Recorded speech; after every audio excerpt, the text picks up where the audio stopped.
and I jumped into the pool of trying to... So this is a little behind the scenes from trying to film a YouTube video or any kind of video. I'm ready, everything's organized, the microphone's on, the camera's charged, but then I decided to, which of course the ambulances start coming, the neighbor starts mowing their lawn, the neighbor is using a drill. So I'm just being patient, laughing about it. So I'll just do other stuff while everyone's so busy doing noise, and I'll just come back to the video later. It's just interesting because this is, there's always a lot of things going on behind the scenes, like this one, which is super funny. And of course, as soon as I press record for showing you the noise, they stop. But as soon as I sit down and I'm like, hi guys, welcome to a new video, my name is Caro, then the drill starts like, rah. But it's like Murphy Law, and I love that I always have something still on my to-do list that I can focus on until the drill stops going.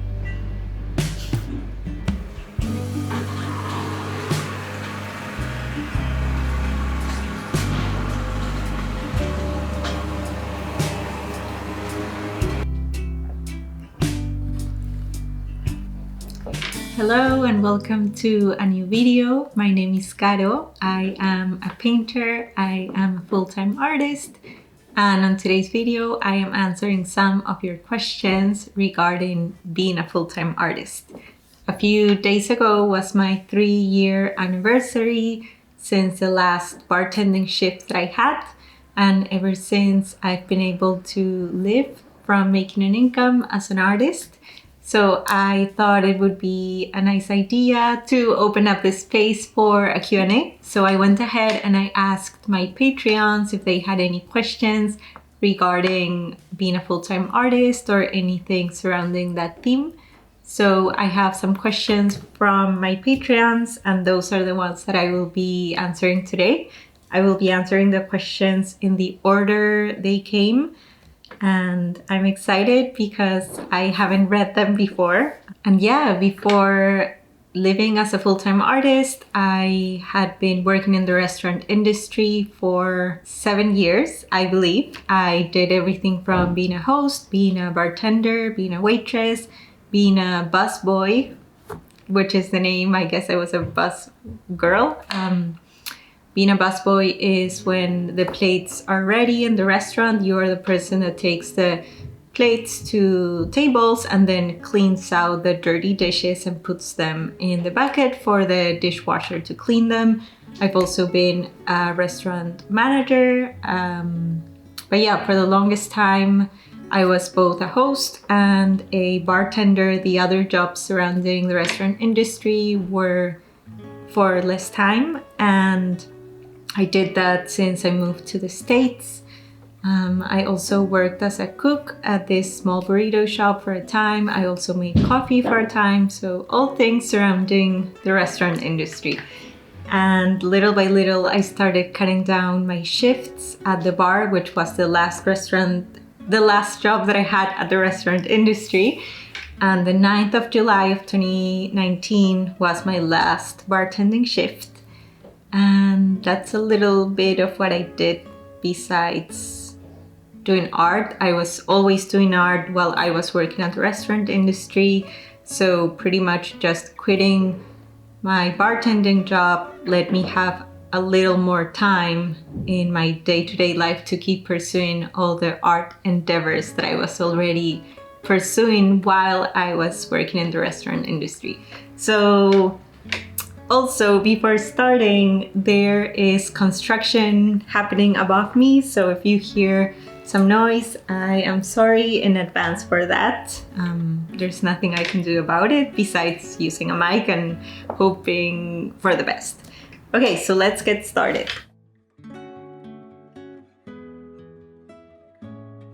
The first question that I have is from Brenda. And Brenda asks, have you felt like you have grown as an artist, especially now that you are doing it full time? We went straight to the most difficult question of all. Have you felt like you have grown as an artist? Yes, I felt I've grown as an artist in a lot of different ways. I feel I'm learning all the time, and I feel there are two main categories from being an artist, and one of them is all the aspect of creativity that in my case is both creativity and research. I work a lot exploring the plant and the fungi kingdom, so there's a lot of research that happens for my paintings.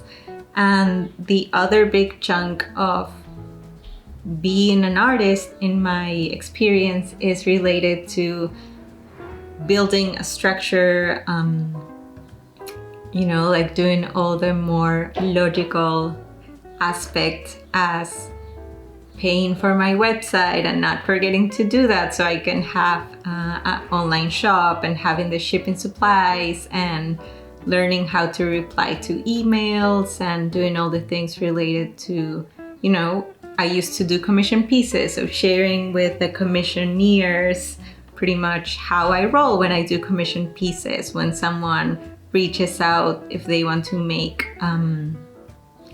creative content with me, do I have a media kit? So definitely these 3 years have been a lot of work, both in the making the structure of an art business, and then the other side, which is learning more of my own creative aspect and the ways in the ones I do research. And I feel that this could be a whole video within it, but yeah, I feel that within the last 3 years, pretty much just being able to have more time to devote to both my art practice and seeing my artwork as a business have been definitely a lot of learning lessons in the process. I feel most of it has been trial and error, learning from mistakes that I've done in the past. I think that, I'm someone that I went to art school in Peru, and I took some continuing education classes in New York City when I moved to the States in 2013. But in neither of them I took any art classes for business. So nothing was focused on how to make an art business, how to have an online presence, how to submit your portfolio for galleries and whatnot. So all of that has been a lot of learning by myself, and also a lot of things happen by accident. Let's see if we have some questions on that, and if not, I'm happy to come back to that, on how I ended up doing YouTube by accident and things like that. But I feel that, yeah, definitely this is when I decided, okay, if I'm taking this leap and I'm going to try and do art as a full-time, which of course up until today, I don't know if this will be my life forever, if I'll be able to keep being a full-time artist for the years to come or whatnot. Or even if I'll want to, what if I...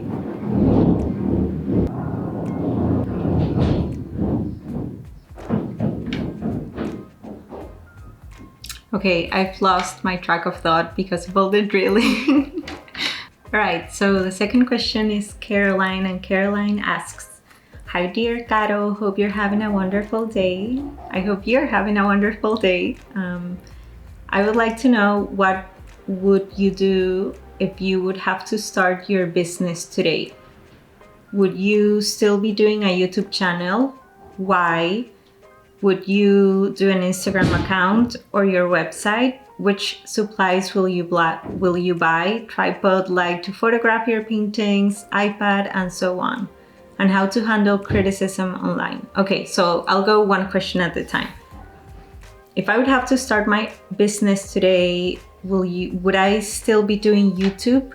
I don't know, because I actually never decided, okay, I'm going to open up a YouTube channel and I am going to share my art, my business, my life online. I actually, when I was cutting down my bartending shifts, I used to at some point have 6 shifts in 5 days, and then 4, 3, 2, and the least shifts that I had a week were 2 shifts a week, when I was about to quit the bar. I believe I did 2 shifts a week for a year before quitting my bartending job. And I actually thought, okay, how can I invite a little bit more creativity into my life? You know, like start something new, like a lot of people go into learning a new language. I thought, why don't I learn a new skill? So I decided, you know what, I'm going to learn how to edit videos, because up until that point, I had tried very hard to have a video made about my work and what it means for me and where it comes from and whatnot. So I twice hired a filmmaker, and both times it ended up being the first time that I worked with a filmmaker, the video never ended up coming out. Then I worked with my roommate, and also they were like, okay, I'm not doing this anymore. All the footage was there, but they never got to edit it. And then the third time I was working with someone, and it just took like a year for the video to come out. And actually the video came after I learned how to edit videos. So up until that point, I didn't have a video, and I hadn't had a lot of luck working with a filmmaker. So I said, why not learn how to edit videos myself and do something simple? Of course, you know, it's not gonna be the same as going to NYU and studying filmmaking, but I thought maybe I could just start filming with my phone. So I went to YouTube, I learned something very basic about videos, and I started shooting with my phone. I downloaded the Premiere trial, and I just literally went to YouTube to learn every single thing that I needed, like how to cut a video in Premiere. And I would YouTube that. I would learn how to do that, and I learned like 2 or 3 things, basic things on edition. And I posted a video about my studio because that's what I filmed, and I filmed it with the phone that I had at the time, which I believe was a Google Pixel from 2015 or 16. And then I had a YouTube following without even knowing that was a thing. Up until that point, I was only subscribed to one YouTube channel, which was Fitness Blender. It's this workout YouTube channel. I didn't know that there was such a thing as YouTube for artists or artists that were YouTubers. I had never explored that realm of the internet, but people started following me because of that video and asked for some videos in the comments. And months later, I came over and I realized, oh, this is happening. Just like the drilling, this is happening. So from there, I decided to try it out for a little bit, see how it felt. And I realized that I was having so much fun filming and editing that I ended up having a YouTube channel. So I don't really know if I would do it again. If I would be here, Caro, today, starting my art business, knowing everything that I already know, yes, I would start YouTube because I've already explored a bit around, do I really like to film videos? Do I like to edit them? Do I like to share with other people and make connections? I love it. It's super fun for me. I know some people really hate it, and that's why they don't do it. But yeah, if I knew that I liked videos as I do now, I would definitely open up a YouTube channel because it's just super fun for me to share, to create, to learn, to, you know, I kept filming with my phone for years to come. And then I invested in a camera, and this year I got a vlogging camera. So, you know, this year I got a tripod that is great for filming aerial when I'm making artwork on my table. So I'm just getting gear little by little. I'm getting into answering your third question, which is, which art supplies would you buy? A tripod, a light to photograph your paintings, iPad, and so on.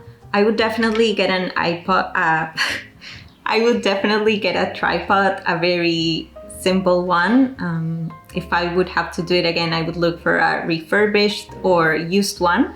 So, you know, trying to make a little less junk in the world. I wouldn't buy a light to photograph your paintings because I don't own one. I don't photograph my paintings professionally. I shoot them with my phone and I post those.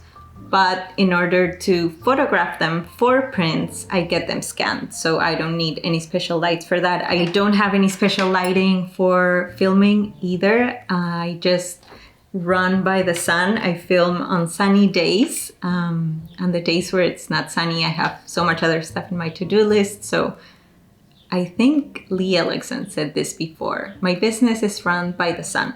My business is run by the sun. I don't have any special lights. I wouldn't buy a camera if I'm starting on YouTube right now, because first I want to try and see if this is something that I really like, and our phones have amazing filming capacities. So I would just start small. I think that the best way to do it is think big, act small, like use a cheap used tripod, use your phone, and slowly, if you see the necessity, get a camera for vlogging, or get a microphone for filming, or get a special tripod for your table. I think that those things, in my experience, are best done little by little, because imagine buying all the crazy gear and investing all these amounts of money to then realize you actually don't have joy for making videos. So I think starting quite small with what you already have is the best way to go, be it for filming supplies or filming supplies, or for art supplies. When I moved to the States, I am formally a printmaker, and of course, renting out a printmaking studio is way more expensive than just using paper and pen. So I started drawing when I moved here because it was way cheaper, and that was what my budget could really permit me. And slowly I got interested in colors, and I got a very small Winsor & Newton watercolor palette. And then slowly, like 2 years ago, I was able to score these handmade pigment watercolors, which were such a huge investment, but I had savings, so I was able to do that. But I always go by think big, act small, for starting small, for using what you have, for finding, cheap, great ways to do things at first, and slowly get into what feels more comfortable. So yeah, that's a bit about that. And would I do an Instagram account?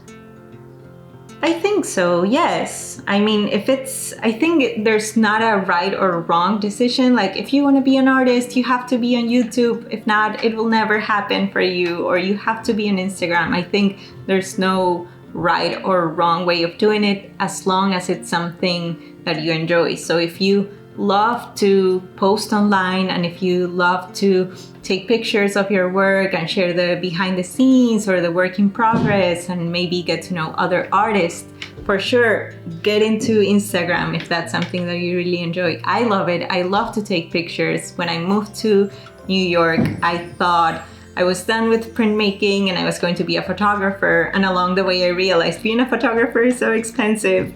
So I took some photography classes when I moved here, and I had taken some photography classes in Peru, and I love photography. So I love to take pictures and edit them, and it's a passion for me. So that's why I do it. I also, I've never done any research on Instagram business marketing, because that's not who I am, and that's not my vein. Like my vein, I don't really know if this is the same in English, but in Spanish we say like you have a vena artística, like you have an artistic vein. So marketing and strategy are not my veins or my most, bigger things that I do. I don't know how to call it. So I'm never like, I post 2 times a week. I don't have a strategy of how many times I post a week, at what times, the hashtags. I don't even know what an algorithm is. So I am not your girl for that kind of tips, like marketing strategy tips. I'm definitely not there. I'm more of I like to take pictures and edit them, and then I post whenever I'm feeling super extrovert and excited, and whenever I feel very introvert, which is what is most of the times. I'm just like in my little cocoon. There's days that I have to film and I'm like, oh, I don't feel like being in front of the camera today. I'm super shy. So I'm definitely not the right person for marketing strategy things. I hope that answers your questions. I think I did. It's funny because I'm answering the questions and I'm also thinking that I'm in a race with a drill from above, being like, oh my God, well, like I need to hurry before the drill starts making noise again. The third question that I have is by Katarina. And before we keep going, I wanted to say this. It's just going to be me talking to the camera, so feel free to not look at the video and just play it on the background while you're painting or doing your own things. There won't be anything very exciting in the visuals, just me here sitting down, sipping some tea, reading and answering your questions. All right, so Katarina asks, what advice do you have for someone wanting to be a full-time artist today? How can we go about it? I believe that what I just replied to Caroline's question can be part of the answer to this one. I think it's quite important to know what you really enjoy and could feel like challenging yourself forward, and not making something that really feels dreadful and completely like raises up your anxiety and makes you crazy. Like, I think there is this fine line in between coming out from our comfort zone. Like filming videos was for me at first. Like I would never imagine, be it part of what I do to share videos online when I was in high school, and I've shared this before, and in college I would never give presentations, even for topics that I knew everything about, because I felt so shy to actually stand up in public. Even my printmaking class, we were like 6. It was super tiny, and I told my teachers, like, I'd rather have you fail me than make the presentation, because my anxiety levels would just like overflow in the room.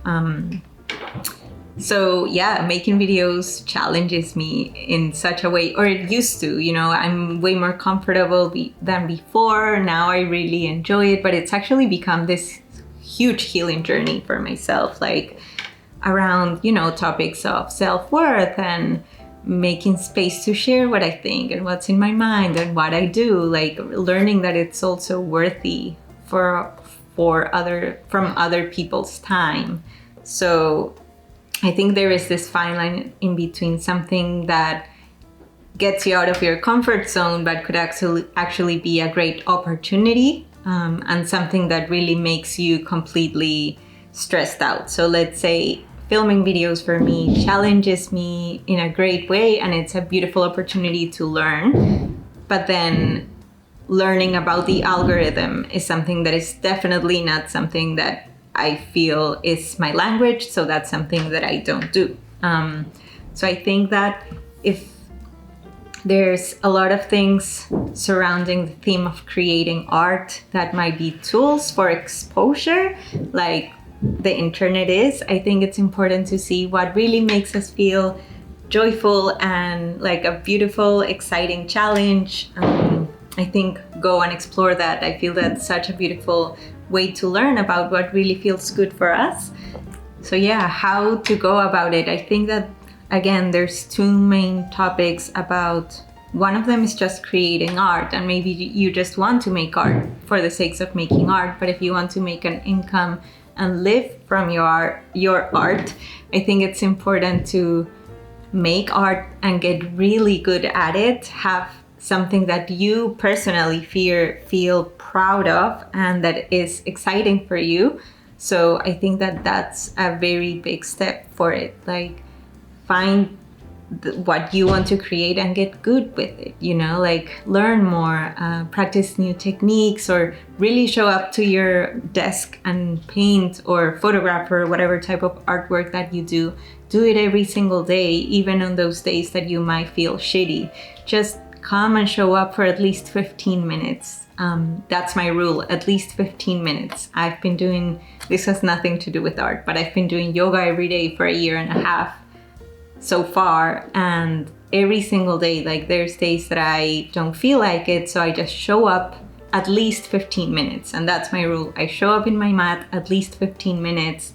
If a day I'm tired, then that day my yoga will be more of a stretching yoga. It doesn't need to be, like with ankle weights and super strong and for an hour and a half. So I think that the commitment is important today and 30 years ago and in the years to come, like really showing up for the thing that we love to make and what we want at the end of the day to be sharing with others. We really want to share something that we've made the best effort, right? So I think that getting good at it is one of the two major pillars. And the other major pillar for me is kind of finding your own strategy. Let's say when I jumped into full-time art making, I decided to think about what things I could think of in order to get a passive income.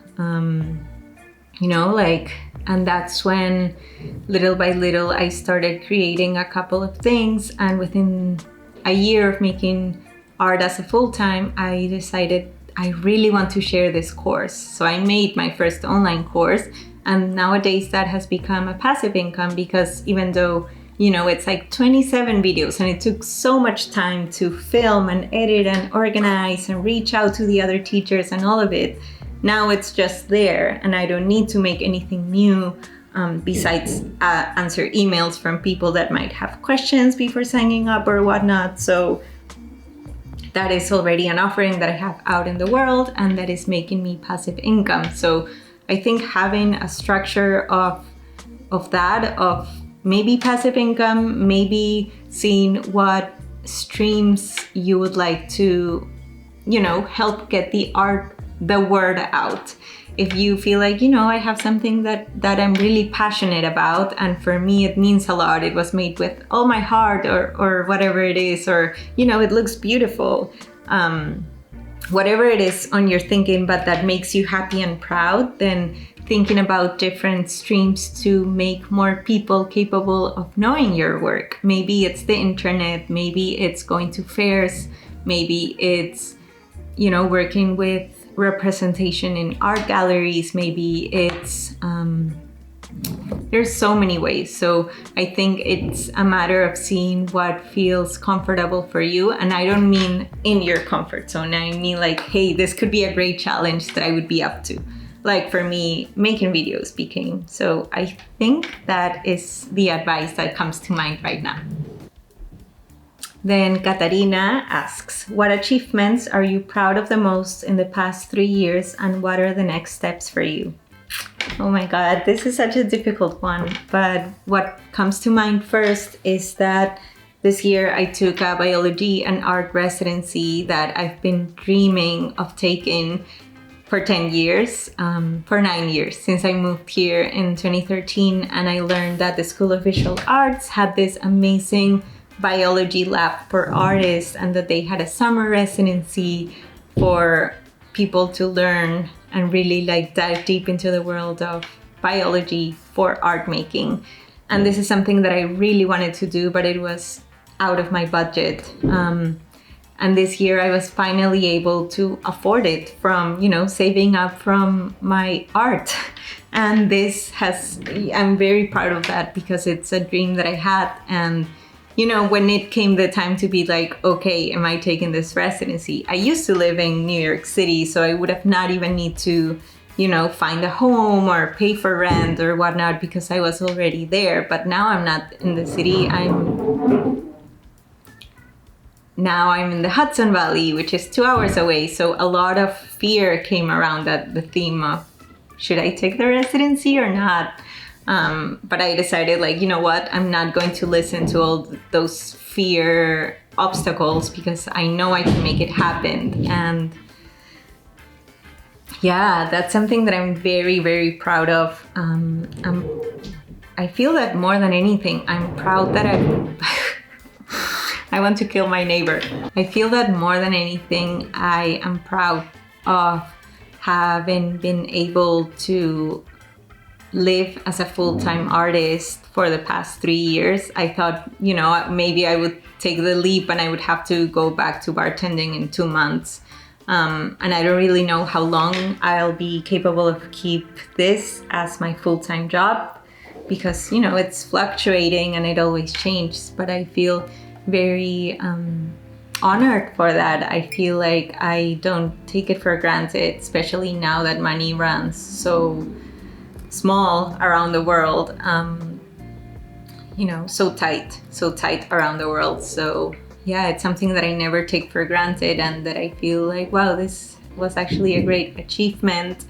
And also I felt very honored to make packaging for two of the brands that I love the most. And when I saw their product for the first time, I thought, oh my God, wouldn't it be a dream to redesign their packaging for them at some point? And a couple of years later, this has happened. I'm proud of so many things. I'm also proud of my online course of Rituales para Crear, which is the Spanish version, and all rituals around creativity, because this came to me while I was meditating. I was like, oh my God, wouldn't it be a dream to share about the importance that ritual and creativity mixed together have for me? And I could have been like, no, don't pay attention to that. But I decided to really pay attention to it and make it happen. And I think that at the end of the day, I'm proud of the fact that I show up to my work desk every single day. And that, when I get visited by imposter syndrome or whatever it is, I just don't let fear be that stopping point. I'm like, you know what? I'm not going to pay attention to you. And I just keep going. And I feel maybe that might be the biggest thing that I'm proud of. That I think it was Chantal Martin who said, if there isn't a door, then jump through the window. Like, you need to make your dreams come true, because no one else will knock your door and make them happen for you. What are the next steps for you? Oh my God. Katarina, you have the most difficult questions. What are the next steps for you? The next steps for me is right now, this month is the first time since I moved to the States that I am fully committed to working on my own projects. And it still feels like unreal to me. I'm not taking new commissions for the time being, and I'm just focusing on my own projects. I'm so happy for that, because I have so many paintings that are already in my to-do list that of course will take me years. Maybe I'll die before I finish them, because there's so many. Like, I just finished the evolution of fungi, and after that I will come back to my painting about the eukaryotic beings, and after that I'll make one on the prokaryotic beings, which are the virus and bacteria, and after that I'll make, I have like all these paintings about living beings that are already in my list of the things that I need to do. And besides painting projects, I really want to get this dream that I have and I've had for the longest time. I really want to bring the microscope out of my art studio and to start making field trips across the world. I really want to start in the jungle of Peru, where we can go on hikes with children and people of all ages, pretty much, just to look at plants and fungi under the microscope and then making paintings based on them. I think it's one of my biggest dreams, and I really want to make that happen. So that's definitely next steps. I have a lot of dreams, but that could be a whole video within itself. Melina says, how much of your time is now actually creating and art making, and how much time do you spend on taxes and administrative stuff? Oh, this is a tricky one. So when I was doing everything by myself and I was a one human business, it was definitely way more time doing administrative stuff than painting. I believe it was Marina Abramovich who said somewhere, being an artist is 90% administrative stuff and 10% creativity. And, that was definitely true for the longest time for me. But when the pandemic started, my partner lost his job. He, just like me, moved here, and he was both working at the restaurant industry, and on all the free time from the restaurant he was pursuing his own dreams like I was doing with artwork. But he lost his bartending job due to the pandemic, and thankfully at that time I was actually seeking a studio assistant because I realized that was happening. I was 90% of the time doing administrative stuff and 10% of the time painting. And I realized that, people were reaching out about, hey, I would love to, do you have any more plant paintings? Are you taking any commissions? And I would have to keep postponing them. And I said, you know what, why not have Ivo be my assistant? I have my art studio at home, and I've had it at home since 2017. So especially in 2020, when we were stuck at home, it was just the perfect opportunity. So yeah, ever since, my partner has been in charge of most of the video editing and doing more of the administrative stuff like packing orders and Patreon and whatnot. So it's been such a beautiful way, to be able to hire someone, that I love, for him to keep pursuing his own career dreams and his own endeavors. What is the word? And it's, it's just beautiful for him to be able to, for us to be able to work together. I wouldn't be able to do half of the things that I do if I wouldn't have him working with me and helping me in so much. And this is also an income way for him to not having to go back to bartending and still be able to pursue his own dreams and his own career. Ivo is formally in marketing. He's a communicator, but within the last few years he's also been doing psychedelic integration coaching, and is also a writer. So actually, I don't know if I should show you this. Ivo is editing the video, so it shouldn't be here. He'll just take it off. But within the last few years, Ivo created this book, which is about to come, hopefully quite soon. It was illustrated by one of his best friends, and it's this beautiful book that Ivo wrote. It's called Take This With You, A Simple Guide for Crazy Adventures on Earth. And hands down, I love it, and I'm so happy to be seeing it come out into the world. So yeah, definitely less time doing administrative and editing stuff. I also now have a manager for all things related to kind of influencer-y stuff like content creation or brand partnerships. So they get the emails and they reach back to me. I have loved working with this management company because it's a management company that only works with sustainable brands. So that is a very big filter as a starter. And this is also something new for me. I'll just keep going by while the drill is there, because I'm literally speaking for 5 minutes and then it's 1 hour of them going. So I think I should just go. And for all things taxes, I am not the right person to help you there, because I used to have an accountant for a year and it was a horrible experience.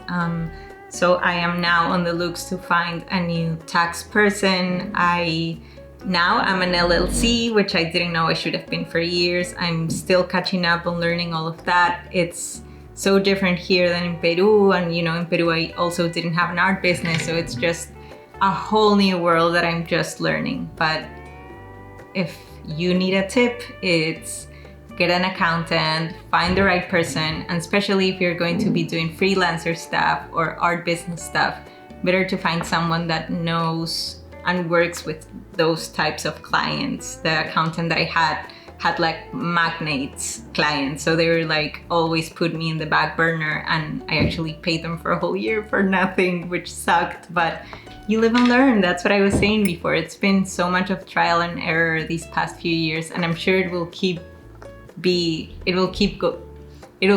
happening that way, that things will be trial and error for the longest time. But I learned, so now I'm searching to this company that works with freelancers. So I think it's always like that way of doing things right, and you never want to be in problems with the IRS, especially not as an immigrant like myself.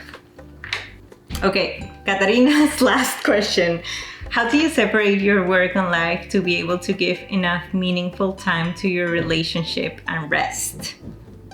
Oh my God, I used to be very bad at this, and I'm very happy to say that nowadays I have become so much better at it. I used to be someone who would work non-stop, always having that like survival mode mentality with me, activated 24/7, and you know, I didn't really have healthy boundaries with work, not working at the restaurant industry and, you know, painting all of my free time and then trying to be a full-time artist and then starting all of it. You know, I still need to check myself and put in those healthy boundaries, but I am so happy that within the last few years, I've learned to really balance them out.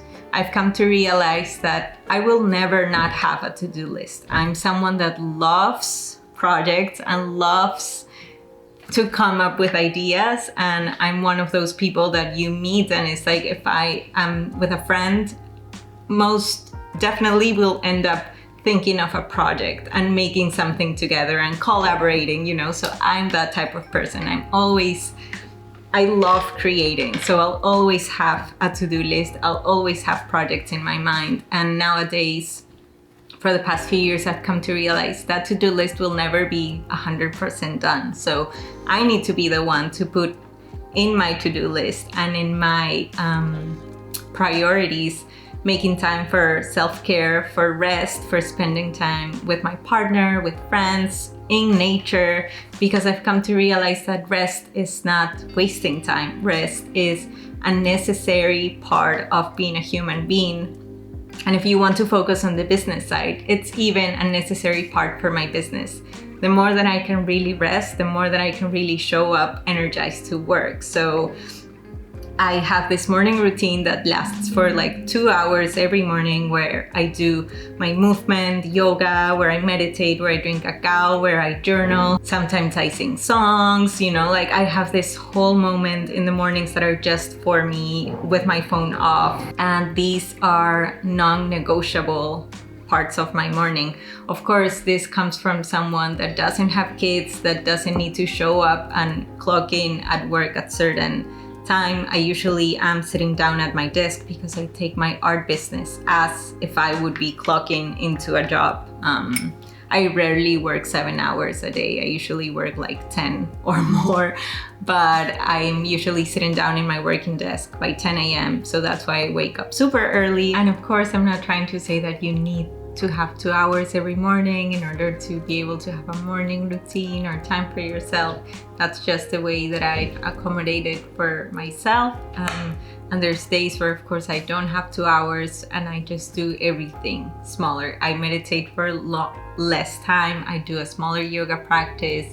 I make a smaller cacao ceremony. I journal just for 5 minutes instead of 20 or whatnot. So yeah, I've also come to realize the importance that it has for myself to give myself at least one free day of work. And usually it's that. Usually I work 6 days a week and I rest 1 day a week. Usually going to nature, but it's, you know, I feel that even though it's been 3 years, I would never like to share the fallacy, la falacia that it's easy and it's like no hard work. I still work 6 days a week for maybe 10 hours a day. And, you know, sometimes I'm still working on Sundays at 9 p.m. So it's definitely a lot of work, and it still is, and it will always be. But that's why I've come to realize that the importance that it has for myself to commit to having one free day, 1 day of rest, 1 day to be in nature a week, and to, you know, make time to be with my friends and my family. And my family, I mean my partner and my nature family, to go out and be in the forest. Being in the forest nourishes me so much, and, you know, it makes me even a better artist. It fuels my creativity. It makes me more rested and energized. So I feel that I'm learning how to not see them separate and not as opposites as wasting time. I have come to start seeing it, my rest time, my time in nature, as time to really fuel myself as a human being, as a spirit, as an artist, as all of it. So I think that's those are some boundaries that are healthy for me, and I'm learning how to put the boundary of, I usually start my days with a to-do list ready for that day, and I've come to realize that before I would just work until I had that whole to-do list done, even if it was at 4 a.m. that I finished. But nowadays, when the sun comes down, I'm like, you know what, Caro, you need a few hours of just like winding down before you go to bed, because you're not a work machine. So enough, you've done your best today, and tomorrow you'll keep going. So I've learned to make peace with that. Before I would, talk myself so badly and looked at myself so badly for not finishing everything that I had planned on that day. So if I know that my to-do lists are way bigger than the amount of hours that I have in a day, because of how slow I paint compared to other artists, because of all the tiny details that I make, I've come to realize that I need to start my day by doing the priorities and the most important things that need to happen that day, and then the rest will come tomorrow. So that's a bit on work and life boundaries. Okay, Diana Lapper, I hope I'm saying your name correctly, says, do you have any advice for people who are also trying to become a full-time artist but currently working? Also, when and how did you decide you could finally leave your bartending job? So for the first question, any advice for people? So for the first question, I feel that the most important advice for me is that whenever we have another job that is not our art at the moment, and we want to have artwork be our business as well, is that if this job is fulfilling all of our financial needs, first of all, I think it's wonderful to have that job and to really be grateful for the opportunity of having it, to help pay our rent and, put food in our mouths and clothing in our bodies and all of it. But I think that can also be like a double-edged sword, because sometimes we can feel so comfortable already meeting our needs that it becomes like not a necessity to really pursue art as a job, because we already have a job. And something that I've seen working in the restaurant industry a lot is meeting other folks that were, back of the house, front of the house, just like me, who came with, oh, I'm an actor, oh, I'm a painter, or whatnot. And I would ask, or I'm a singer, and it's like, when was the last time you made a song? Or when was the last time you sat down to paint, or you auditioned for something? And they'd be like, oh, like 3 years ago. And I'm like, no, like what happened, And I think that a lot of people in the industry would actually make fun of me because I wouldn't go out and party and whatnot, because I had my mind on the task that all my time not working at the restaurant was for me to really get better at my arete, at my art. So I would say like, sorry, I need to work, and they're like, your shift is over. And I'm like, yeah, but my art shift is starting. And I always love to see it that way. Like, this is art right now, even though no one's paying me to do it, even though right now I'm just wasting time and wasting money because it's just like there. I saw it as an investment. I saw it like I'm investing time in my arete, I'm investing time in my work, I'm investing money in my work when I would buy art supplies and whatnot. So I would really see it as I'm clocking in, and Ivo, my partner, always laughs and reminds me that once we took this, I was already living in the city, but we went together to Peru for 3 months to this beautiful abandoned beach in northern Peru called Loitos, and there's literally like no time there. Like even the buses don't have a schedule. They show up whenever they show, and you go to the closest city in the bus whenever the bus is full, not whenever you thought you would get there. So sometimes you would be in the bus waiting for 4 hours. So, you know, the most relaxed beach town ever. And even there, I was like, I need to clock in. If I'm not sitting working at my painting at 10 a.m., then I would just see myself as a failure, which was actually very harmful, you know, to myself, because I was just like so strict and so much structure, even in paradise. But I think that is my number one advice, is always remind yourself that if you want to make it happen, you need to see it as another shift, as another clocking at work, and show up and do the 6 hours, because that's the way that it goes. When we have a job, it's not that we only show up when we want to. We have a schedule and we need to be there Monday to Friday, 9 to 5, or whatever time you work, depending on your job. But no one made me see my artwork this way, but I made myself see my artwork this way, because it was the only way that I would make advances. If I would only show up whenever I wanted to, then I would probably still be working on the same painting since, I don't know, 2013, because, you know, I didn't have to or whatever. So I think that having the mental clarity and giving yourself the structure of I still need to show up to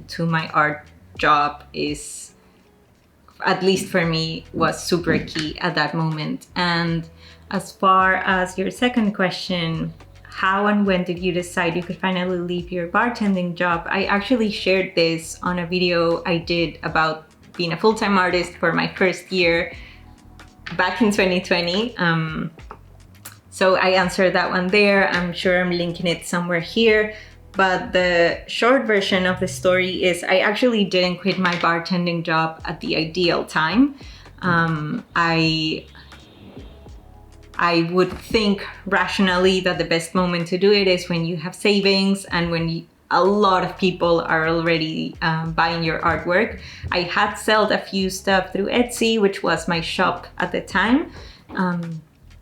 And I had a very small Instagram following, but I still had a following because one of my friends who was an influencer, she posted something and some people started following me after that. And I had made a few sales from my Etsy shop. I was getting more commission pieces. I was getting commissions, especially for murals. But I started realizing that I thought, oh, when people start asking for more artwork, then I'll leave bartending shifts. But being the overachiever that I was, and I believe I still am, I wouldn't leave my bartending shifts, and I would try to make the commissions, but I was just like burning myself out trying to do everything at the same time. And I actually left my bartending job at the moment I did because I had been getting sick for like 6 months, like badly. Like I think my Latin telenovela volume just like came all the way up, and being the emo self that I was as a teenager, I would suffer so much for my art, you know. And I actually started like crying so much before going to bartend, being like, I don't want to do this anymore, like when will it ever be over? And then I actually literally started getting sick, like getting the worst stomach ache. I actually got dizzy one time working. I puked one time working. Like the worst stuff started happening, and I took it as a sign from my body being like, this is it, just do it. And looking back, it wasn't the most responsible time to do it because I didn't have savings. You know, I thought, okay, I have savings for 3 months. If this doesn't work out, then I'll just go back to bartending. And I said that to myself, like, at least I had a job at the restaurant industry, that it's not like a job where you make a career in the sense of like, if you quit that job, it doesn't mean that they'll never take you back. So I thought, if this doesn't pan out, I literally only wanted 3 months to fully commit and submerge in my work. And I thought, if this doesn't pick up a little bit more sales or a little bit more momentum or more mural commissions and whatnot, then I'll just knock another restaurant's door and I'll be back bartending in 3 months. Like, who knows? It wasn't rationally the best moment, but I go in all the details on the other video, so you're welcome to see that there. All right, then we have got this question. how did you decide what type of art to focus on? And how did you decide on plants and fungi? So I actually feel I never took that rational decision of I'm going to be an artist for plants and fungi. I actually went to art school thinking that I was going to study industrial design, and when I went to my first printmaking class, I felt so playful. I feel like not even being a kid, I had played so much and felt so, drawn to this world that I didn't even know what a printmaker would do, how they would make money, but this was just like love at first sight, literally, with this medium. And I decided to switch careers. And I've shared this before. I didn't really worked a lot on plants and fungi when I was in art school. I actually truly believe that I connected to my work for the first time after going to a temazcal with my sister. It was the first time that I ever sat down in ceremony. She invited me to this beautiful temazcal in the jungle of Peru. And I feel that after that, I just couldn't stop doing all these dots and eyes and mandalic work on my sketchbooks.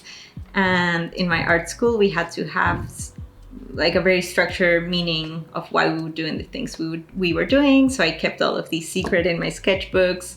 And for years, I was just doing these abstract mandalas with dots and eyes. And at first they were just black and white, so white paper, black ink, then a little gold appeared. And, I was just starting to get curious about what would appear next. I would never sit down with a structured idea or a sketch of where this drawing would go. I saw all these artwork just pretty much coming out from me, and it was a lot of like a healing journey for me. I would just sit down, and also telenovela and emo face coming again. But I would just literally sit down and cry for hours while drawing. And I would just go be in my room after my restaurant shift. I would be drawing and crying and crying and crying and doing self-therapy with myself and realizing things that I was carrying with me since I was a child, or things that I still had to work around self-worth and different, you name it. But all of these was super abstract mandalic artwork, and slowly I got interested in color, and slowly some plants started appearing on my work without me even realizing it, because as I'm sharing, this wasn't something that I would make sketches for. This was something that was just pretty much coming from me or from the universe, or I don't really know, but it was bigger than me. And when the first plants started coming, I'm someone who's always been super curious about nature, and I started having more plant houses and I wanted to draw them, and I watch a lot of documentaries, and I can see a beautiful documentary on the plant kingdom, and then one day later I forgot everything. So I became super interested in medicinal plants of all sorts, and not only, communing with them, but also learning their properties and about them.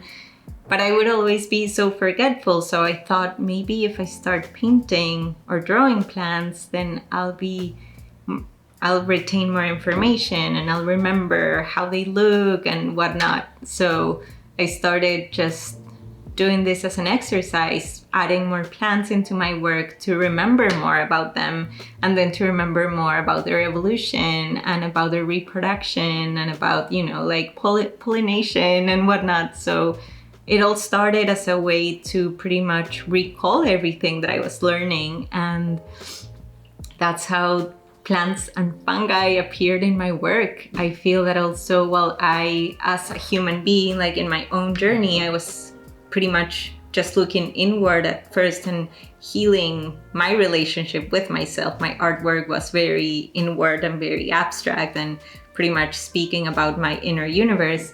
And slowly, whenever I also started, hiking more and going more into nature and realizing how much I missed Peru and how much I loved to have plants in my apartment, I feel that the more that I started growing a relationship with the natural world outside of me, is that plants and fungi also started appearing into my work. And I've been doing that for the past maybe 4 or 5 years. And I feel that within those 4 and 5 years, life has changed so much, and my way to commune with plants and fungi has deepened so much that, you know, I feel that nowadays I'm fully committing my work to them because I really want to tell them how much I love them. And I feel that showcasing the beauty in nature can be a beautiful way for other people to get curious about nature and how beautiful technology all of nature is,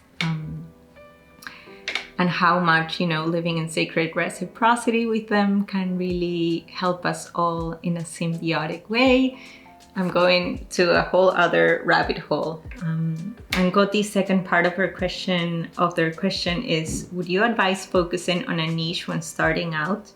I think this is a very tricky question because if you feel there's a type of artwork that you feel super drawn to do, I would say yes, go just dive deep into that which you are super interested on.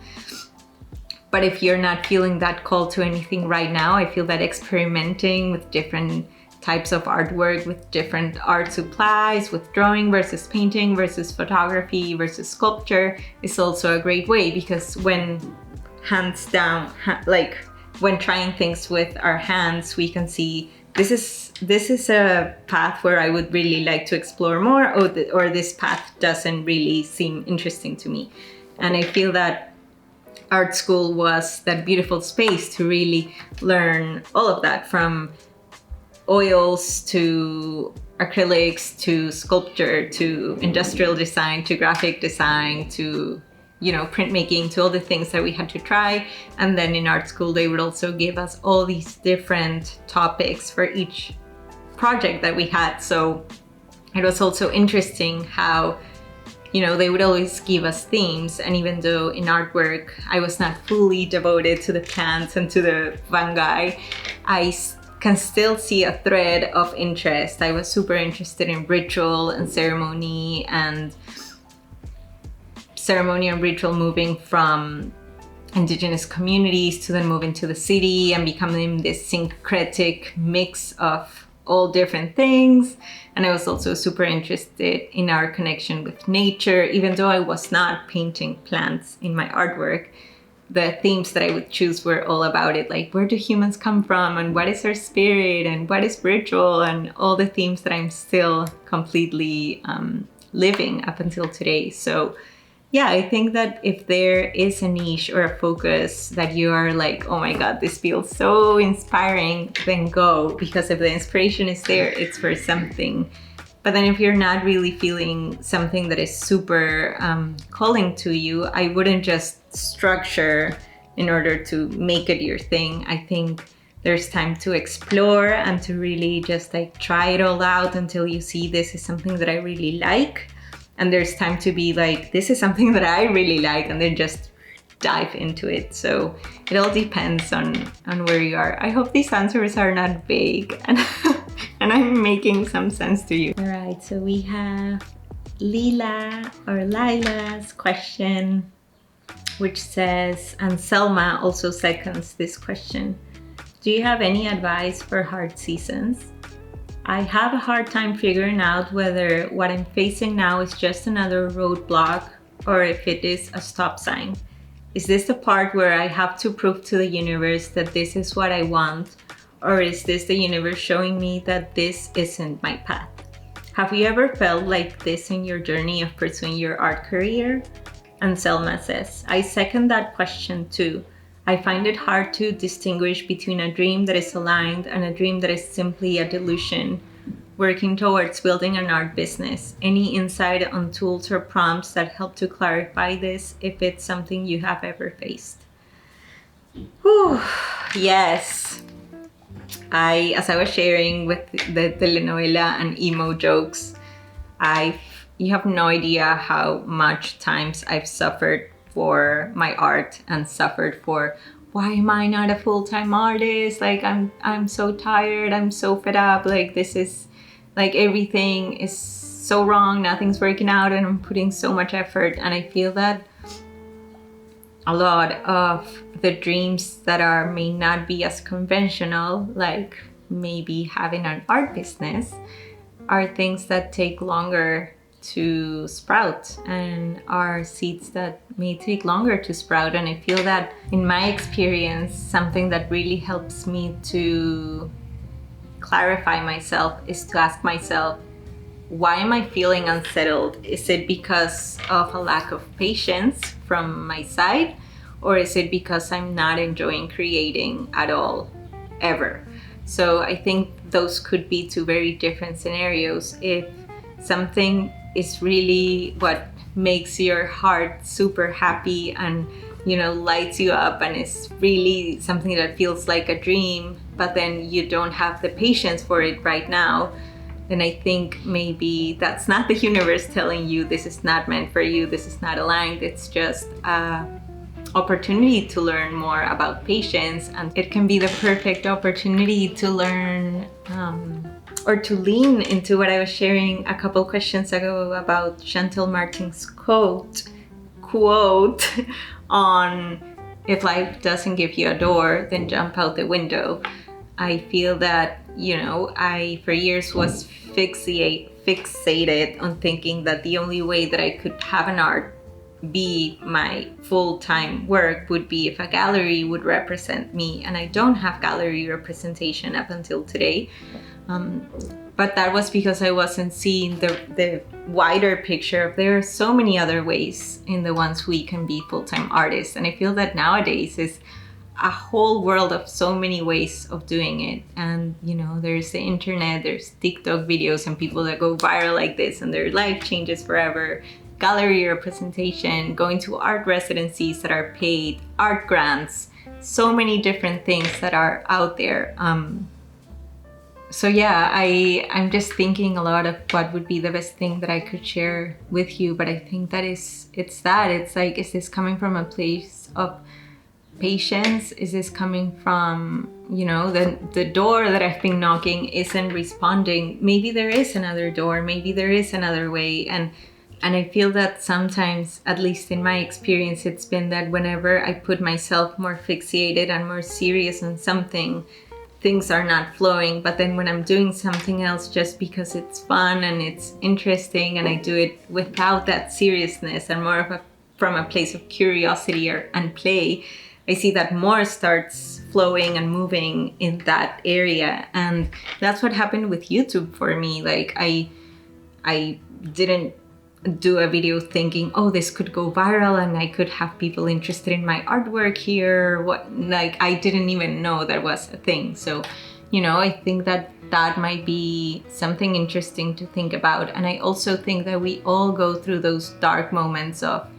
right now I'm blocked. Right now I feel the creative muse is not knocking my door. There's this beautiful book by Julia Cameron called The Artist Way, which if you haven't read, I highly recommend it, because Julia shares a lot of her own tips on how to reawaken and commune and connect and commit once again to that side of our creativity that sometimes just goes away. And the way that Julia puts it is, creativity is like a well, and if we are not feeding that well, then it's just empty if we're only taking and not adding more to it. So yeah, I have a lot of those hardships and those moments of right now doesn't feel like a creative moment, and for those moments I leave the least fun parts of painting. Let's say if I'm working on the fungi painting and I'm not feeling creative at all, then that day I will paint the background, which for me is not a very creative thing to do. Or, you know, if I'm not feeling creative, I will organize my studio, or I will get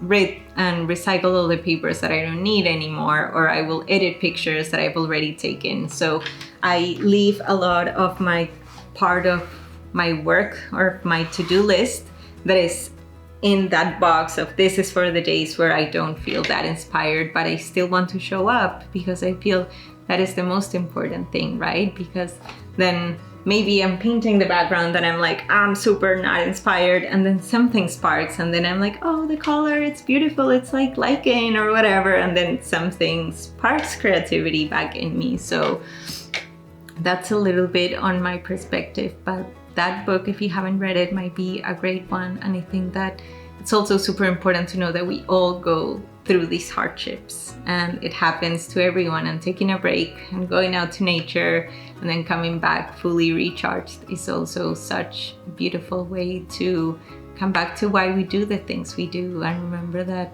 you know, we're floating in this crazy rock in space. We don't even know why, and we have consciousness. And sometimes to remind myself, that reminds me to not take it all so seriously, that sometimes I do, you know. So yeah, I hope that answers your question. And Yukari's question pretty much comes in great position next to the previous one. You may have mentioned in the previous videos, but what do you think helped you to keep faith in pursuing your path of artist, knowing that nobody knows how it would all go? Pursuing the passion, I believe, is easier said than done. So I would like to know how you handled with it from your own experience. Yes, I absolutely am there with you, Yukari. Pursuing the passion is easier said than done, but I think I was really curious, and I knew that no one would make this happen for me. It was literally me against the world. I didn't have any connections for galleries. I didn't have, like, you know, people that were like, you can do this, it's gonna be great. I actually had people being like, you're making the biggest mistake of your life, like, stop. So I think that was a very harsh pill to swallow, but also one that made me realize, okay, if I'm the only one that has my back, then I really need to show up for this, because I'm the only one that'll make it happen. Literally, a gallery is not gonna come knock my door and be like, we want to represent you. So I need to make the artwork, I need to put the energy, I need to make it as beautiful as I can and get better at it. And sit down and make 100 paintings that I hate and that are like, they are not bad, they are part of their journey towards taking me to what will be the painting that I'm actually like, yes, this is it, this actually like sparks something in me or whatnot. But I think that having structure and having perseverance has been and keeps being one of the biggest things that helps me keep having faith. I feel that it's not just, you know, being in the best energies that we can be, but also putting in the work and showing up to the work desk every single day and having that structure, which I really thank my mom for giving me that structure. I feel like she was like super like, you know, you have to have A+ because that's what you need to get. That's not something to celebrate. I think that structure was really like, I need to make this happen or else. And I also was super curious of, you know, I really want to try to make my artwork happen, and I want to try it as much as I can. Like, I want to fully dive into that ocean, and if it doesn't pan out, well, at least I tried and I know it didn't pan out, you know? And maybe in a year or maybe in 6 months, I'll be like, fuck, it didn't work out. You know, it worked out for 3 years and now I need to look for something else to do because that's the way it is. I feel that nothing we can take for granted. And it's like, this will be my job forever because I really don't know. Maybe people won't like my art in the next 3 months. I don't really know. So I think that for me, it's always been like, give it your best. Everything, like literally every single sweat, tear, flesh that you have, and if it doesn't work out, then at least you know, and that's the way that I saw it, and that's the way that I still see it. It's like I literally don't take it for granted today, and I didn't take it for granted 3 years ago. And I feel that it's that of like pursuing and really showing up, because I know that I'm the only one that can literally make things happen. No one's going to make the dots for me. No one's going to make the research. So I need to be like, all right, let's do this.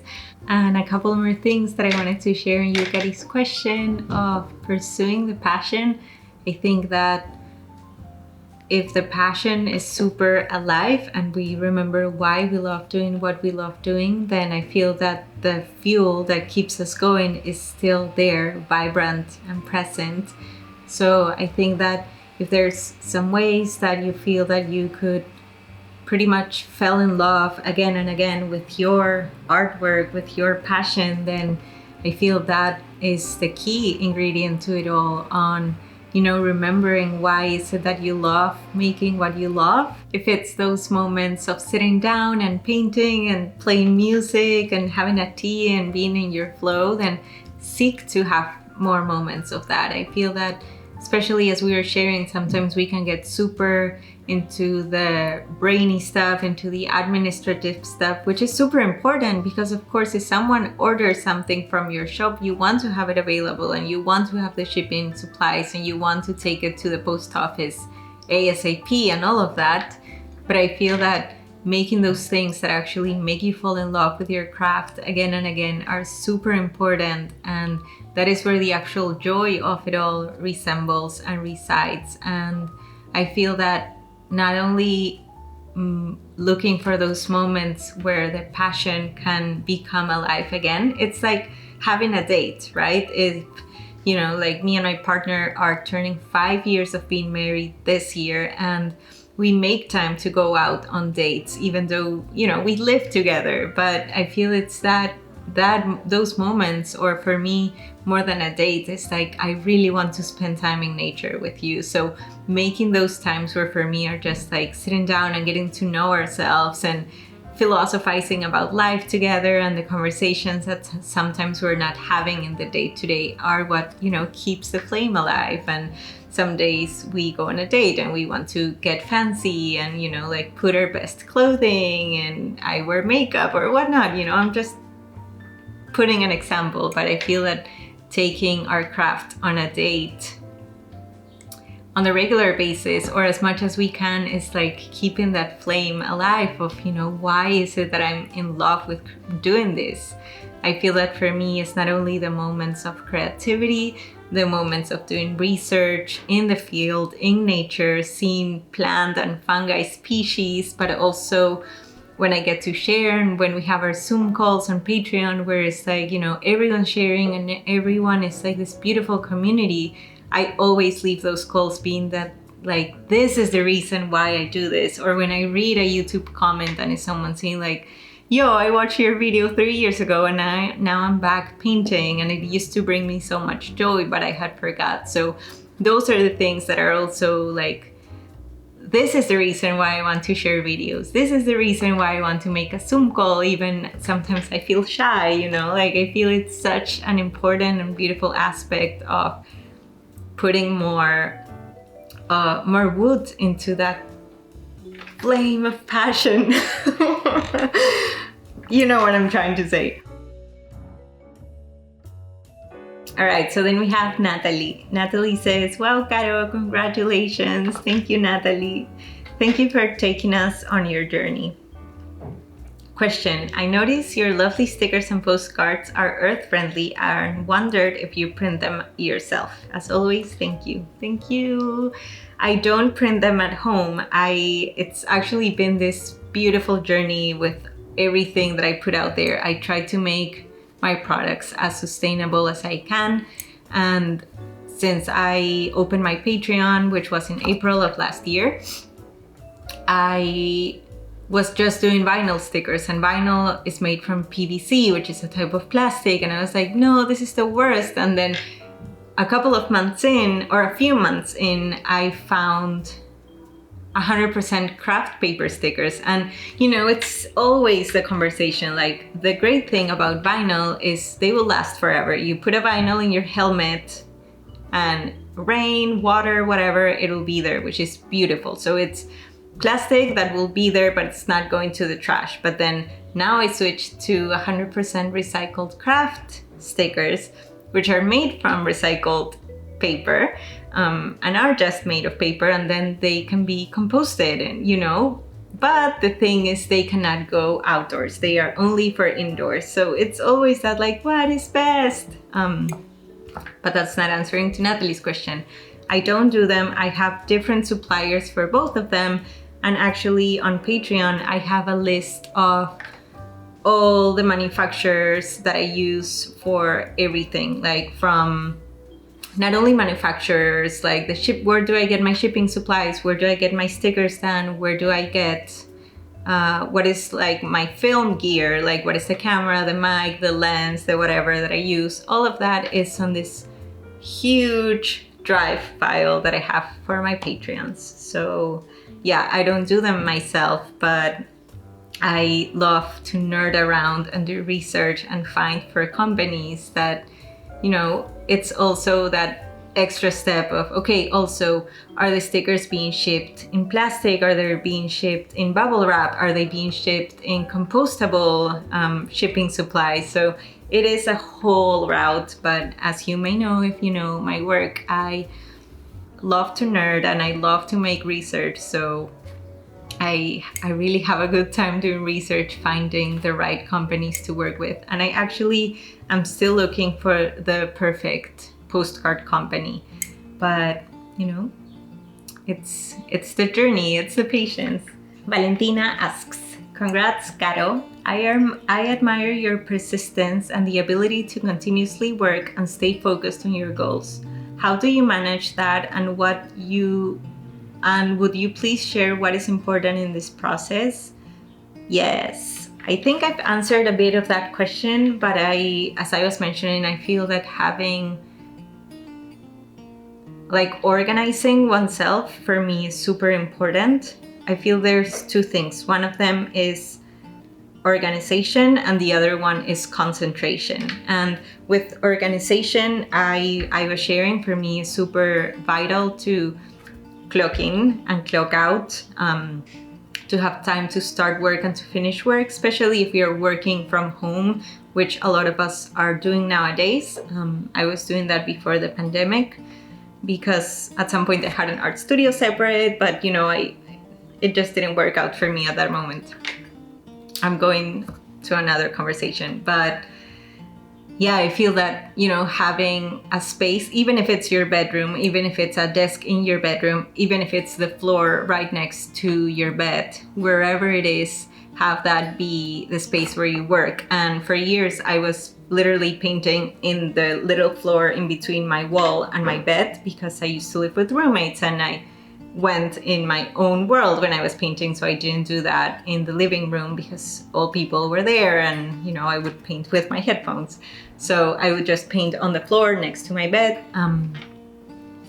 And, you know, every day I would like sweep, I would move shoes, I would move stuff that was there, and I made it the space for making art for those hours.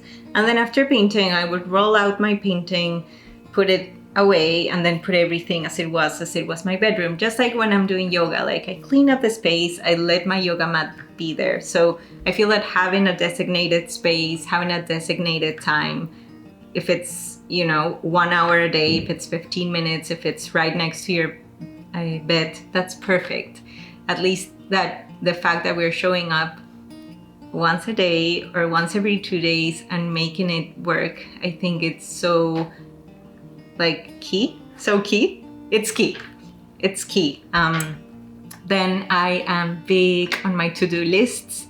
I'm old school and I do them on paper, and I do a monthly to-do list when the month starts. I do a weekly to-do list and I do a daily to-do list. So the monthly, I do either the last day of the month or the first day of the month for that month. The weekly, I start on Mondays, and the one daily, I do it either the night before or that day in the morning. And I love these to-do lists because, you know, there's so much that we end up doing, running your own business, especially in the arts, because you have the art brain and then you have the admin brain. So I feel that having this to-do list has really helped me bring everything from here and pretty much putting it on paper and giving some breathing space to my head. I feel it's like if you are into Harry Potter, when Dumbledore takes the thoughts or memories with the wand and puts them in the thing that carries all the memories, which I forgot the name. Shame on me. So I feel that's what I'm doing when I write down my to-do list. I pretty much make space on my brain. I structure it on paper, and then I have a little bit less like I need to remember everything all the time, and this is like a little bit more organized. So I'm big on the to-do lists. And then the other big part, the other pillar that I really think is super important is concentration. Nowadays, we can scroll forever on our phones, on our computers, on our tablets. The internet is everywhere. It's even sometimes in our TVs where we can go on YouTube and watch endless amount of videos. So I have always had a very structured way of using my phone and using the internet. And I feel that this summer I was actually getting lost, in the sense that I was just checking Instagram maybe like 5 times a day, and I was just, you know, chatting with my friends on WhatsApp, because that's what Latins do. And I would just be all over my phone all day. And I realized this is really clouding my mind. I feel foggy. I feel I'm not really concentrating. I love to really just put an audiobook or put music and go into my painting. So thankfully, in the past 2 or 3 weeks, I've been coming back to my boundary set with distractions, which in my case has been my phone lately this summer. And I've been like, you know what, this is actually not serving me right now. It's just distracting me. And I get it. There's just so much uncertainty in so many topics around the world, and that could be a whole other video. But for the moment of creating, for the moment of that, I feel that I'm coming back to my structure of waking up super early. I'm not at 5:30 right now. I hope to be back soon. I'm in between 6 and 6:30 right now, but I'm coming back slowly. And I'm keeping a little bit more boundaries with my phone. I used to just check my phone in between 9 and 10 a.m. after my morning routine. Then I would put it in airplane mode, and then I would just check it back from 6 to 8 p.m. and then I would turn it off. So those would be like pretty much the 2 chunks where I would communicate with people or post or whatnot.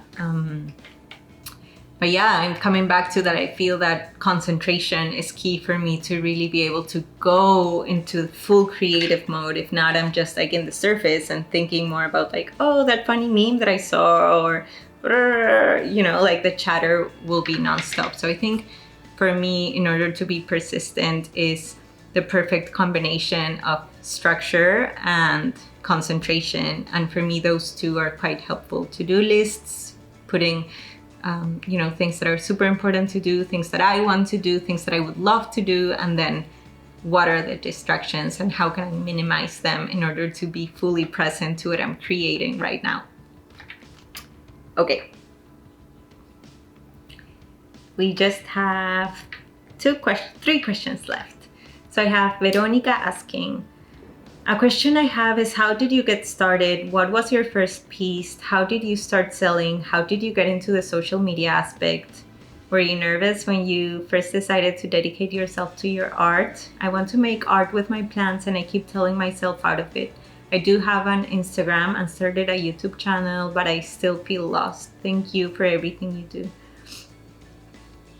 I feel I've responded to most of how did I get started and how did I get into social media on the video I did from 1 year of being a full-time artist. I'm linking that up here again.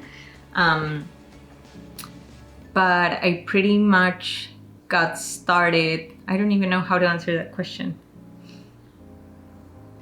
I am not quite sure what was the first piece that I ever sold. I remember that when I was still in art school, I was part of this collective show and someone offered to buy a 3 drawing piece that I had made. And I sold it, and then with that money I got my first tattoo. I'll never forget that. But I think, you know, I was selling just like very random pieces here and there, but very minimum. When I started selling, when I opened my Etsy, I didn't even have shipping supplies at my home. I literally got one sale once and I went to, I don't even know, Staples to buy a tube to send it and whatnot, and didn't know anything about how to send stuff. So I just arrived to the post office like, I need to send this. Nowadays I have like a stock of shipping supplies that I use and whatnot, and shipping labels and a printer and, you know, more stuff. Actually, the first sale that I got, that one that I'm telling you about, I would go and print it in the office at the bar that I worked on, and then I would just use their packing tape, duct tape or whatnot, and then I would just take it to the post office and be like, help, this is the address. But the first time that I thought I'm going to make a product and I'm going to sell it were these tote bags that said "Fuck Your Fears" and had my drawings all over them. And I ordered, I believe, 25 recycled tote bags, and I printed them at a print shop in Greenpoint in Brooklyn, and then I sold a bunch of them to my friends IRL, and I also put them on Etsy, and I feel on Etsy I sold one, and that may have been the first time ever that I sold something to someone I didn't know on the internet. And at first I thought it was my partner who was making like fake accounts and following me on social media to make me happy, like I have someone following me. Or I also thought, oh, maybe he's the one that ordered and just used a fake name, you know. But then I'm like, he's not in Switzerland, so that's definitely not him, you know. So at first I didn't really understand what was happening, but to share more of the structure version of how I went from selling one tote bag on Etsy towards now selling maybe like 3 pieces a week at least. Some weeks I sell like 20 things. When I release a new product, it's like I sell sometimes a bunch of them, and sometimes I don't sell anything on my online shop for weeks. So don't believe the hype when you see a video of someone packing like a gazillion orders. Maybe that's them, but from my experience, that's definitely not me. There's moments, you know, when Patreon rewards come, I ship like 150 envelopes, but that's not how my shop rolls all the month, and Patreon is just once a month. So, you know, and I've shared this before, there's weeks when I have 2 orders or when I don't have no orders, so it always fluctuates. But yeah, what was the question? How did you get into the social media aspect? YouTube was an accident, and I realized that it could be like a nice challenge and something that I saw as an opportunity to stop being shy from the camera and, you know, seek community and more like-minded people. It's not everyone that is interested in plant properties and, you know, communing with fungi and learning about their weird bodies and whatnot. So this was just like the perfect opportunity to learn and make more community and hear from others. And I started following other artists on YouTube and whatnot. And then Instagram, I actually started mine as my own personal photography diary, because I love to take photographs. Back in the day, I used to use Photolog before Instagram was a thing. And I've always loved to share my thoughts and, you know, just write and take pictures. So that's how it started. And I love painting. So then I started sharing that. And, you know, my influencer friend once shared this post, and then some people started following me. And I believe that was the first time that other people started coming, and hashtags were a thing at the moment. So I would do hashtag watercolors or hashtag mandala or whatnot. I don't know if they're a thing now. Are they? Let me know, because maybe I should start using them again. So that's a little on social media. And were you nervous when you decided to dedicate yourself to art? Yes, I'm still nervous. I'm still nervous, you guys. This has never left. But, you know, it's such a fun adventure, and I feel I'm nervous, but I also feel that from the bottom of my heart, what I paint brings me so much joy, and what I learn from nature brings me so much joy that there's a gazillion people in the world. There might be one that resonates with what I'm sharing, you know. There might be one person that likes my artwork and wants to have it in their home. So I feel that the world is big, and it's just a matter of finding the right people. There's all types of artwork and all types of interests out there. Some people might hate plants and fungi, but some others might love it and might really, you know, resonate with what I'm doing, as I resonate with what so many other creators are doing. And I think it's just beautiful because, you know, just like Veronica's sharing, I want to make art with my plants. and I keep taking myself out of it. I feel there's people that would definitely be so into it. I might be so into it, you know. I'm actually going to ask you, what is your Instagram? Because I would love to see it. And I feel that if you're not coming to making stuff on social media with, you know, it needs to be seen and liked by X amount of people, I think numbers can get really tricky, and comments can get super tricky and hurtful and hateful as well. But I think that it's so interesting when we can really focus on what joy it's bringing us. And I love to, whenever I start filming a video, thinking that I'm talking to one of my best friends, someone who's rooting for me, who loves me, and that really makes me feel that I can open up a little bit more. And somehow, you know, it's fine if people don't resonate, because that's the way it goes. I don't resonate with everything people share online. I disagree with a lot of things. I have different ideas and perspectives on a lot of stuff than people share.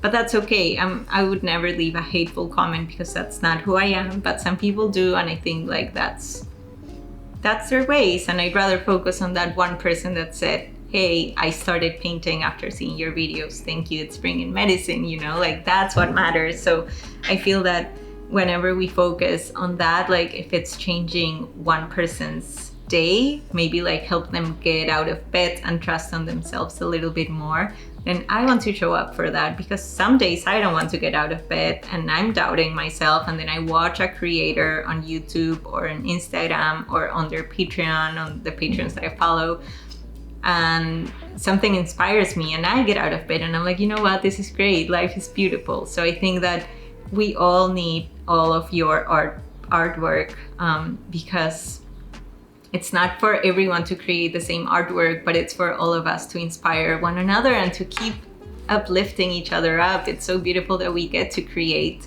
and that creativity is a thing in this world. We could be in a world where no one creates and it would be so boring, you know, but it's so beautiful that we are in this incarnation in this world and we create stuff and it brings joy to others. And yeah, I'm going off topic. But yeah, that's a bit about it, Veronica. Shirley, that's amazing. That's amazing. 3 whole years. I have a question. How do you budget with an inconsistent income? And what made you eventually take the plunge to doing art full time? Also, do you have any personal goals for your artwork, or perhaps personal milestones you hope to reach? Yes! How do you budget with an inconsistent income? So that's been a big one for me. I realized that having complete inconsistency might feel like too much of chaos. So a year and a few months ago, I decided to open a Patreon and give it a try. And, you know, some people leave, some people arrive, but it usually stays in the same amount of Patreons that I have. So that has kind of become a consistent income. And I also decided a couple of years ago to try and have long-term partnerships with brands. When brands started reaching out and seeing if I want them to, you know, to talk about their brand on my videos. As I was sharing, I'm super selective of what I share, because I only want to share things that I really believe in. But I have 2 long-term partnerships with 2 brands, which you may have seen in my videos on YouTube.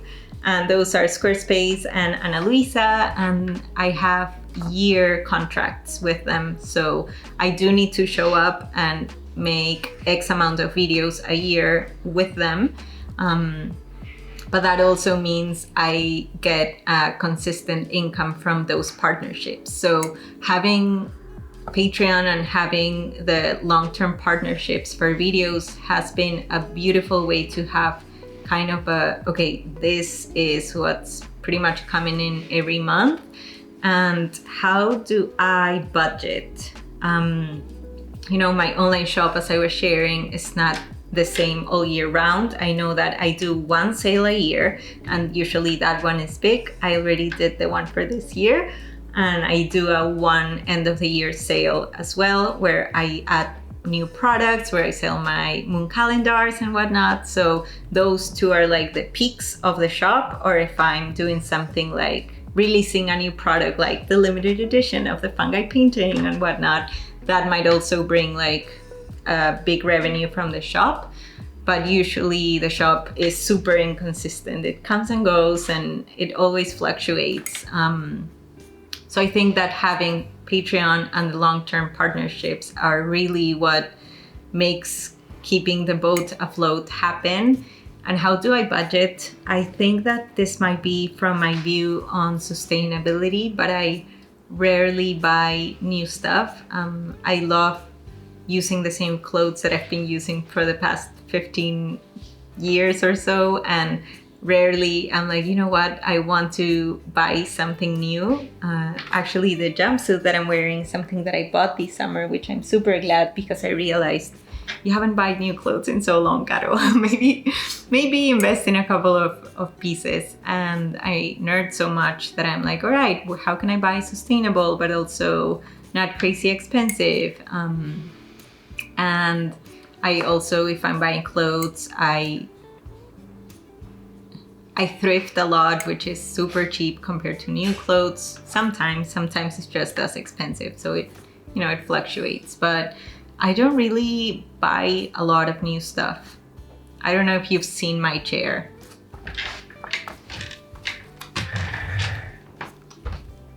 So this is a chair that I found on the trash, and it was fully functional when I got it 3 years ago, but now it doesn't have a back. So sometimes I'm actually on the opposite side of buying, and I need to force myself to, Caro, either fix that chair or get a new one. Like, come on. No, not good. So yeah, I think I'm learning a lot from it. So I'm learning how to save up. I'm learning how to invest on my health. Like every time that I go back home to Peru, I get like blood checks, and I went to the dentist last time I was there. And I feel that for me, pretty much it's that at the end of the day, what I want to save up for is to be able to make more community art projects, which is kind of answering the next question. I want to be able to take care of my health. I want to one day be able to have kids and, be able to provide for them. So I think that those are the main goals that I have. I would love to own my own home at some point, but that'll be in the future. One thing at a time. I think that's also a super important step for everything that I've been sharing, is taking it one little step at a time. I know that I won't be able to, go to the top of the mountain in one day. It takes time. It's one day at a time. It's putting all the effort that I can today, and tomorrow I'll do the same, and the next day the same. It's just like the ants. They are super tiny, and they make this humongous homes in community, and I see it that way. Slow steps make the dream work. Okay, do you have any personal goals for your artwork or personal milestones you hope to reach? Yes, I have so many personal goals. I really want to be able to bring art and hike and microscope and painting out of my studio and start making it in community. I want to start giving classes. There's this beautiful community creative center where I live in town in Kingston that I would love to volunteer as an art teacher. I want to share more stuff in Spanish. I have my online course Rituales para Crear, which is fully in Spanish, and I want to start doing more like Zoom cacao ceremony and painting classes all together in Spanish. That's something that I really daydream of. But my biggest dream of all is what I've shared about bringing the microscope in field trips with people every age, but especially kids, for us to look at nature and then paint it. And maybe even make teas with it, who knows. I'm really looking forward for that, and there is a lot of things that I would love to achieve as an artist, like milestones. Like I would love to be represented by a gallery that I love in Chelsea, New York City. I would love to give a TED Talk at some point. There are a lot of things in my to-do list, but I feel shy to share those, and I'm trying to keep those secret until they happen, so we'll see.